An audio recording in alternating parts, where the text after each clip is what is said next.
Origine des Apingi. Les composantes du peuple Apingi se sont installées en grand nombre dans le canton d'Ibadi en aval de la rivière Etembwe Unguni, important affluent du fleuve Ogooué. Comme d'autres peuples de la branche Bantou, les Apingi seraient partis des environs des grands lacs à l'est de l'Afrique vers les années 1600. Les Apingi se sont retrouvés au Gabon au terme d'une longue migration d'amont en aval le long de l'Ogooué, accompagnés d'autres groupes ethniques dont ils se sont séparés ou qu'ils ont laissés sur place au gré des événements et de leurs humeurs. Ils se sont ainsi successivement établis en Jolé, à Lambaréné, Lac-Silé et à Makouké, dans la province du Monde-Ogooué. Puis, remontant l'Angonieux, ils sont arrivés à Sindara, Fougamou et ses alentours avant de fonder Toubarengue pour atteindre ensuite le côté nord de Moula dans la province d'Angonieux.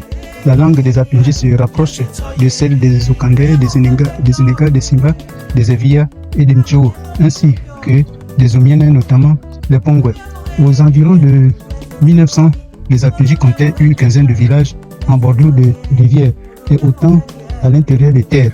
Confère note d'histoire du Gabon avec introduction des cartes et des notes de Marcel Soré, 1960 et Mémorial du Gabon, l'âge de raison, 1965, page 274, 275, 276 et 277. Aujourd'hui, recensé autour de 510 à 605 individus dans le canton d'Ibadi, ce peuple du bord occidental de l'Angonieux s'est sédentarisé tout au long dans les départements de Samba Marossi et de la Douya-Ounoy. Selon Monseigneur Apanda Walker, les Apingi habitèrent le Ogooué en aval de la Lopé, où l'explorateur de Brazza les avait trouvés en grand nombre.